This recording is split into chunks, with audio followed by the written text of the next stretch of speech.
Everybody, if we could quiet down for a moment. I have a particular honor to introduce this year's Lennart Meri lecture giver. This is the most anticipated moment of each Lennart Meri conference. We always keep you in suspense who the person is. This year, it was a difficult process choosing the right person, but I had the help of my predecessors. We had a very lovely dinner a few months ago, and we were discussing who should be the person. And I had a personal desire that it should be a woman, because that hasn't happened yet, and that we should, it should be a Fiona, yes, sorry, 2 years ago. But it also should be somebody who has a deep connection to the conference, that it's just not somebody who's important politically this year, but it's somebody who knows this conference, who knows the character of Lennart Meri as a person as well, who knows that, to paraphrase, the time of Hitlers and Stalins is not over, and it's dangerous to think that it is over. And it's a person who just introduced me, that they can have warm, fuzzy, and sticky feelings for Estonia because they love birch syrup. So I recommend all my Estonians to replace maple syrup with birch syrup now on. So it is my ultimate pleasure to welcome Constanze Stelzer-Müller on the stage.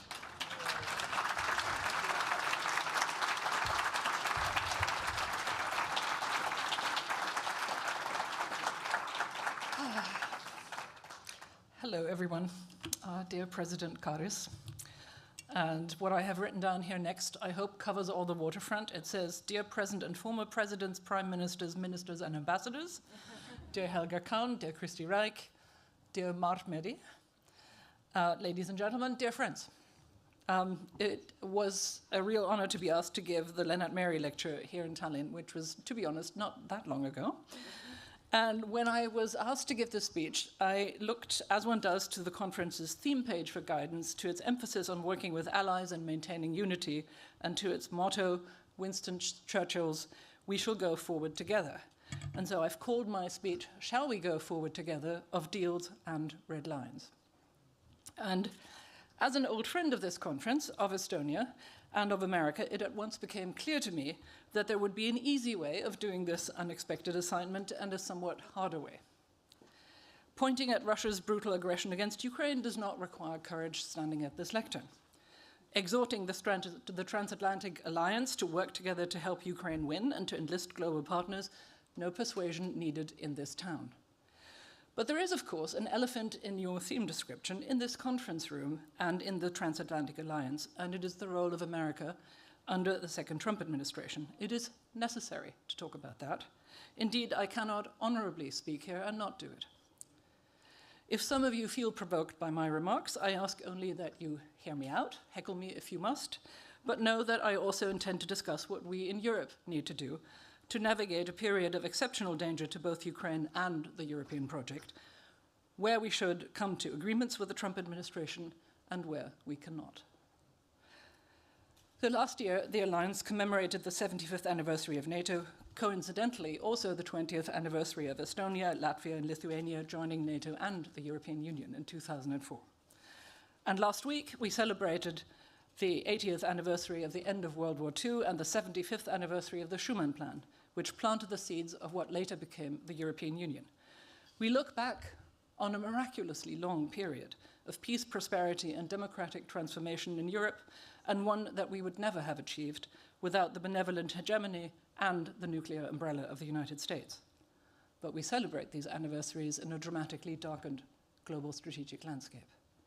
The balance of Russia's full-scale invasion of Ukraine we have been discussing for the past 24 hours, hundreds of thousands dead and injured, millions of refugees, wanton, deliberate destruction, material damages in the billions, and a brutal aggressor who only wants to negotiate at the price of completely eradicating Ukrainian sovereignty. The same aggressor is waging a ruthless hybrid war within Europe to divide and politically paralyze us. Putin is not only targeting Ukraine, but also aims to regain his old sphere of influence in Eastern Europe and beyond, all of this with support from Iran, North Korea, and China. And Beijing's global dominance agenda has also long pursued strategic acquisitions of physical and digital infrastructure in Europe. There is hardly a hub or node of the European economy without Chinese components. Between wolf warrior diplomacy and the more recent charm offensives from Beijing, China has gone to considerable lengths to become a player in Europe, all while it is openly supporting Russia's war in Ukraine. But what of America? Let me begin by spelling out a few points so as to leave no room for misunderstandings. There can be no question that Americans are entitled to put America first. What they do in the privacy of their own constitutional order is none of our business. We have no right to demand a self-sacrificing stewardship of international order from the United States, nor should other countries, including allies, expect free parking spots under the American security umbrella. We can certainly discuss whether our terms of trade are fair, and we can have legitimate disagreements about what free speech means, especially among allies. And I do not mind forgoing the shallow pieties, hypocrisies, whining, and festering codependencies that have long characterized the transatlantic relationship for frank, blunt talk. I find that refreshing. Please accept the following in that spirit.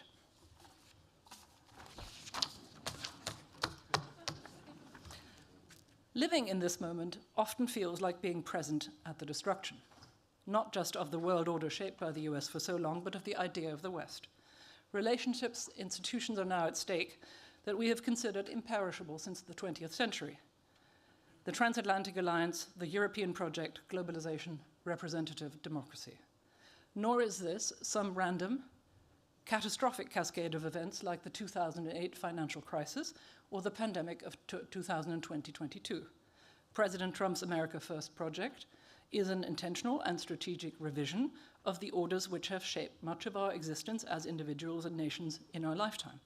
The global security and economic orders, our joint commitment to democracy and rule of law, all in the name of redressing unfairness and recovering American dominance, and all at the same time, everything, everywhere, all at once. Of course, I can hear you thinking, didn't Ukraine end up negotiating a much better minerals deal than we feared? Isn't the US still in NATO? Greenland is still an autonomous Danish territory, last time we checked. And Canada, well, Canada seems more Canadian than ever. Aren't the tariffs currently suspended? And didn't the Vice President recently say he loved Europe, even Germany, recently? Yes, and you are right, at least for now. But the fact remains that Trump's America First project is a titanic attempt to revise the world in which we live in America's favor, and with potentially harsh consequences for Europe. We are all long-standing friends of America here, and that includes me. But this America often feels less like Europe's ally than an adversary. And three aspects of America First matter to Europe: security, geoeconomics, and democracy. Not yours, ours. And I will treat all three one after the other. Let me begin with security policy and Ukraine. I believe the president when he says that he wants the killing to end. I think that's completely sincere. The fact that the Trump administration has been willing to negotiate with Russia is something that we should appreciate, much as its unnecessary concessions and solo conversations have raised eyebrows in Europe. Insisting, as the president has done, that a ceasefire must precede peace negotiations was important. We note that the White House is now irritated with the Kremlin and willing to contemplate sanctions. The president has indicated that he would meet with Putin for direct discussions. That, I think, is good. But as we learned this week, once more, the Kremlin is sticking to its maximalist positions.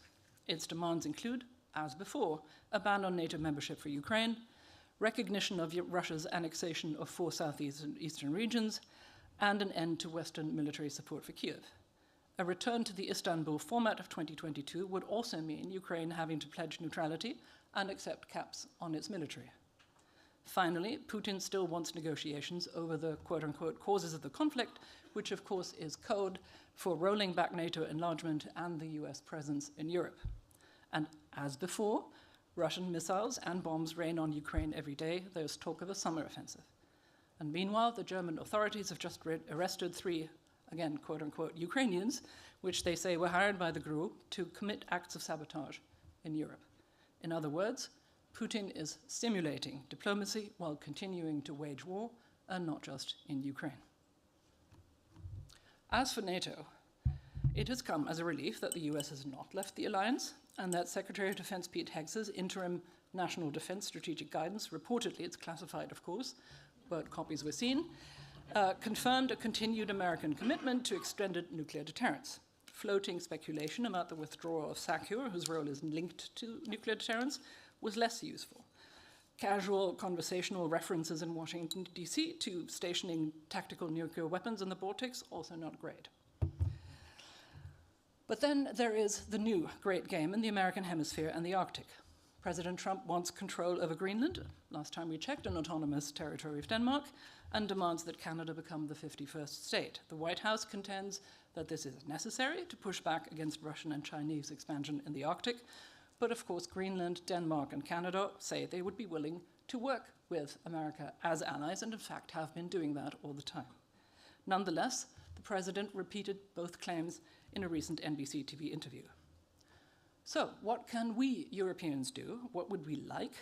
What do we need from the US? And where are our red lines? If a Trump-Putin meeting on Ukraine leads to a ceasefire and negotiations, excellent. Prudence, however, requires planning for a continuation of war while helping Ukraine to change Moscow's strategic calculus. I think that is my baseline assumption. We assume, I think, that there will be no further US financial assistance, no US security guarantees, and no US support for a European protection force in Ukraine. So what do we need?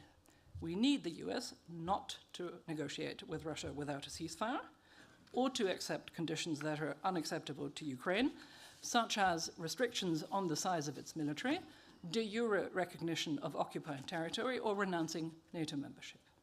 And we would ask the US to maintain, better to increase sanctions, to allow Europe to buy American strategic enablers for Ukraine, and perhaps to work with us on the confiscation of Russia's central bank reserves.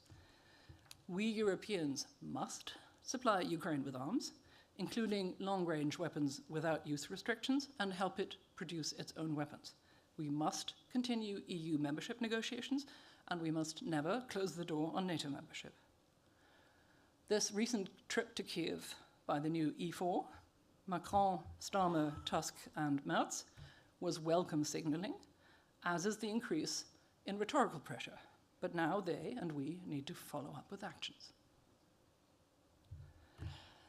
As for NATO, we would like the US to stay and to commit unambiguously to extended nuclear deterrence, of course.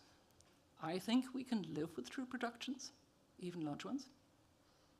But we need US strategic enablers, meaning key defense, air defense systems like Patriots, standoff weapons, HIMARS, ground-based cruise missiles, and of course satellite-based intelligence and dynamic targeting capabilities. We can, I hope, learn to build them. For now, we need to buy them. European discussions of a European nuclear deterrent are, in my view, an unhelpful distraction. We must reorganize our own conventional deterrence and defenses, work with the EU to strengthen and fund our defense industrial base, and take on the burden of defending Europe and NATO. 23 of NATO's 32 member states now spend 2% on defense, up from only 6 2 years ago. We can likely commit to 5%, as the Trump administration is asking, if we can spend part of that on defense-related infrastructure investments. And making it clear to Putin that an attack on NATO Europe would come with unacceptable costs to him can and should also rest on economic deterrence, especially on the Shadow Fleet.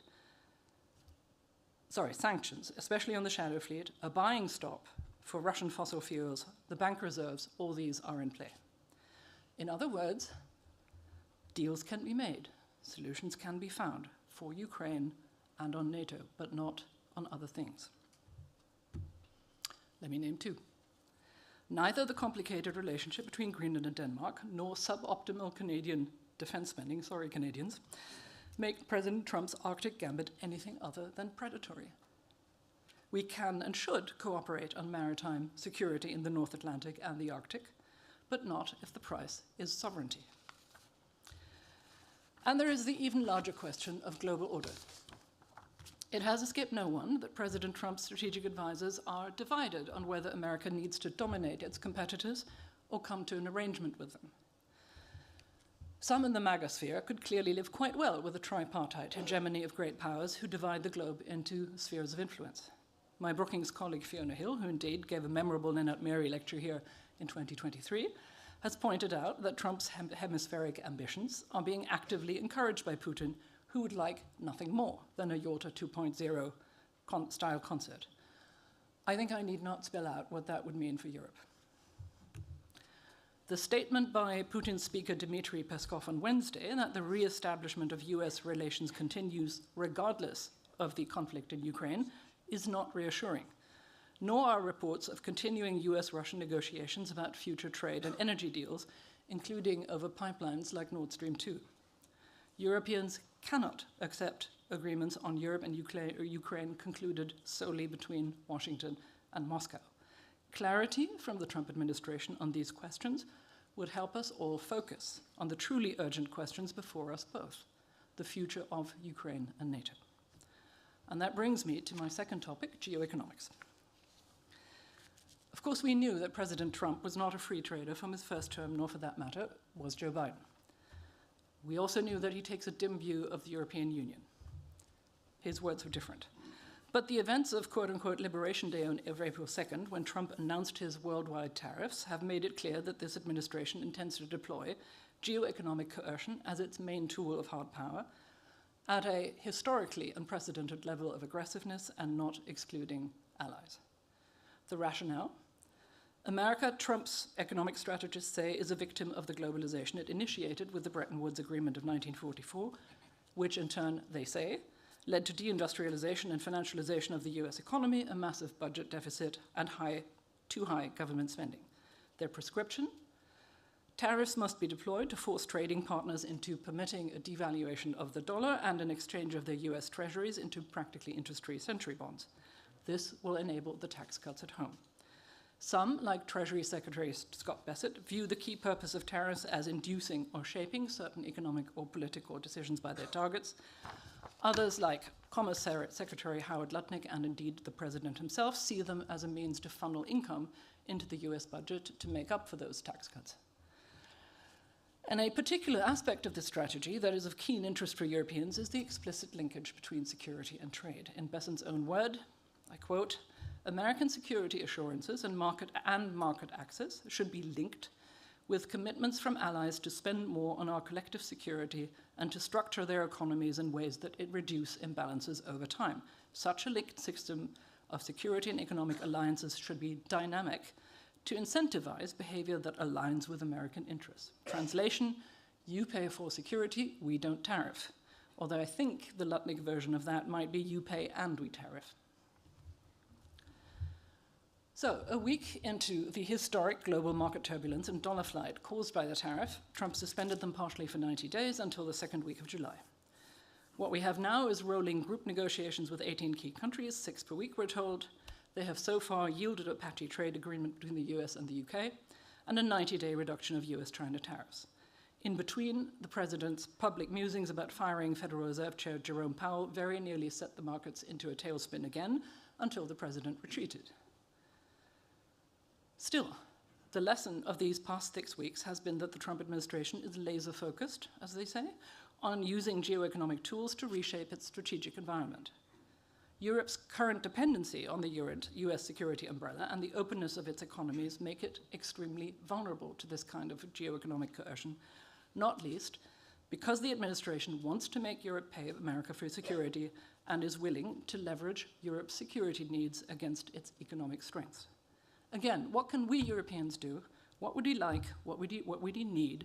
And where are our red lines? Start with the fact, I think, that our economic relationship is very different from our security relationship. The transatlantic economic relationship is the deepest and broadest in the world. In economic and regulatory terms, at least, the US and the EU are actually peer powers. And we provide each other, even more importantly, with significant leverage against far more hostile competitors. Which is why President Trump's remarks about the nasty EU seem so off base. US actions against the EU and the euro are, to some degree, acts of self-harm. Nor are America's allies and competitors responsible for decades of American policy decisions. I'm not an economist, but even I know that some of the economic theories of this administration range from the mildly eccentric to the outright bizarre. But conversely, and for the same reason, Europe has an existential interest, of course, in the health of the US economy. And our American friends do have some arguments on their side. So we Europeans should reflect on the consequences of our own trade and currency policies. Has the EU levied tariffs on US cars and protected its agricultural markets? Of course. Have our trade surpluses contributed to global imbalances? Have Germany's trade surpluses created imbalances within the EU? Can we discuss the undervaluation of the euro? Yes, yes, and yes. Ideally, of course, the logic of our interdependence would lead us to greater integration cooperation, a US-EU free trade plus agreement. Where we are, however, is that Ursula von der Leyen responded to the tariffs with an offer to move to zero for zero and was rejected by the White House, which instead demanded that Europeans buy $350 billion worth of fossil fuels, which is roughly the total of its annual energy imports from the US. Wisely, Brussels has paused its retaliatory tariffs against Trump's earlier aluminum and steel tariffs and refrained from escalatory moves of its own pending negotiations. But it is prepared to ratchet up counter-tariffs, that's slow escalation, or to deploy what's called its anti-coercion instrument, the EU's nuclear option, should the Trump administration resume its suspended tariff war in early July. Note that will be just after the NATO summit. The European offer for now is, if we could get the US to accept that services ought to be included in this calculation, which strikes me as entirely reasonable, the EU surplus actually shrinks to 50 billion, and we can make up for that with LNG and agricultural purposes. This is doable. And such an agreement would mean that we avoid a trade war, which will only be exploited by our real adversaries, and can focus together on supporting Ukraine against Russia's continuing aggression. Given the negotiating impasse that we are at with the Kremlin, that seems in both our interests. It would also hold out the opportunity for a future joint rebalancing of the transatlantic economic relationship in a way that the White House's current coercive framing precludes. And that brings me to my last point, democracy. It'll be shorter. Disagreements about rights, freedoms, values, standard fare for the transatlantic relationship ever since it began, right? We've had bitter fights over genuinely serious issues like torture or the death penalty. And yes, our American friends are right when they point out that the prosecution of hate speech in some European countries, including mine, has produced some silly excesses, guilty as charged. But it is something else entirely when our internal democratic orders themselves are being targeted by extremists. Separation of powers, representative democracy, political pluralism, rule of law, protection of freedoms and human rights. These principles are the foundations of our domestic constitutions in Europe, and they are now under systematic attack. Propaganda, disinformation, corruption, sabotage are deployed against institutions, parliaments, courts, political parties, public broadcasting, and the media, even against empiricism, reason, and the idea of a socially accepted notion of truth. The extremists manipulate feelings, the fear, exhaustion, and anger of voters with easy promises, with false promises of easy solutions.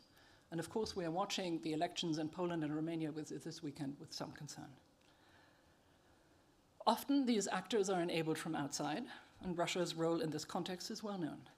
What is new is support from the other side of the Atlantic, from a democracy that turns 250 next year, and that for 80 years has stood guard over the safety, prosperity, enlargement, and democratic transformation of Europe.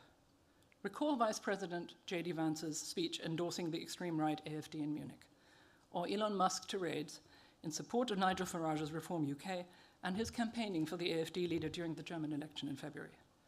Recently, when the German Domestic Intelligence Service designated the AfD as an extreme right party, that drew the ire of the Vice President, the US Secretary of State, his deputy, and of course Elon Musk. Even when the Vice President switches to persuasion, as in a recent interview with Sohrab Ahmari or a conversation at a Washington leaders' meeting, his messaging insistently questions the legitimacy of Europe's centrist governments and political elites because he says, we suppress the free speech of the right. But tolerance of free speech must end where that speech is racist, anti-Semitic, and wants to destroy our democracy. That too is a legacy of our European history, and it is probably our most important red line. It cannot be negotiated. Who crosses it is not our friend. And that brings me to my conclusion. In sum, we're in a moment where the global post-war order, along with its normative foundations, is not only eroding but being actively revised, not only by the rivals and enemies of the West, but also by the historical protector of this order itself. That said, I don't believe that Canada will ever become the 51st state. And now that the numbing effect of the first weeks of shock and awe appears to be abating, we can see incoherence, inconsistency, and the beginnings of resistance. Yet the damage already done is incalculable. The volatility and confusion we are living in is liable to exploitation by adversaries. And there are still tipping point scenarios which could mean catastrophe for Europe. Russian victory in Ukraine, a Russian threat supported by China against NATO Europe. A full-blown trade and currency war that causes a recession, destroys European efforts at rearmaments and regaining competitiveness, and fuels hard-right movements, or right-wing extremist governments in France and Germany. So much is at stake for us in Europe, and surely also for many in America who are still our friends. We Europeans need each other, we know, and certainly in the short term, we need America. The goal, of course, must be for us all to work towards a rebalanced, more co-equal relationship in which Europe assumes responsibility for itself. And I know this was the topic of last year's lecture and conference. The work and the hardships that lie ahead of us can seem overwhelming. But I've been traveling widely in Europe these past months, and I have noticed not just concern and fear, but empathy and warmth. We see each other not just as Estonians or Germans or Icelanders or Spanish, but as Europeans. There is an understanding that we must rise to the moment. I've seen that in all my travels. Europe, as the great French philosopher Raymond Aron said, is a political and moral community, and for that is lived daily experience. So I believe that we will get through this time together, and our Ukrainian neighbors teach us about perseverance every day. And I also believe that we will find our American friends again on the other side. Speaking of which, there was, of course, another recent election. I'm a Protestant myself, but it has been quite an experience to watch a very conservative, faith-based organization elect as its global leader a man who is not just American, but multilingual, of a mixed racial background, who's lived in South America and in Europe, and has highly informed views on baseball and basketball. Pope Leo XIV's call for a just peace in Ukraine and his deep compassion for refugees remind us that there are other ways of being Americans in the world. Thank you for your attention and for the honor of being asked to give the Lennart Meri lecture.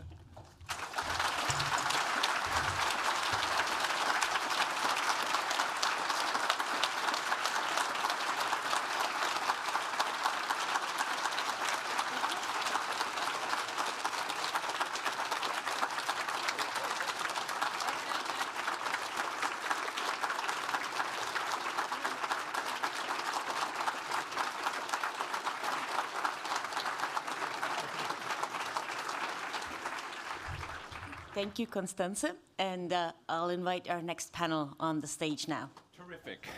Hi, everybody. Constanze, I just want to say congratulations. And there are many Americans here who continue to be a friend of Europe. I can't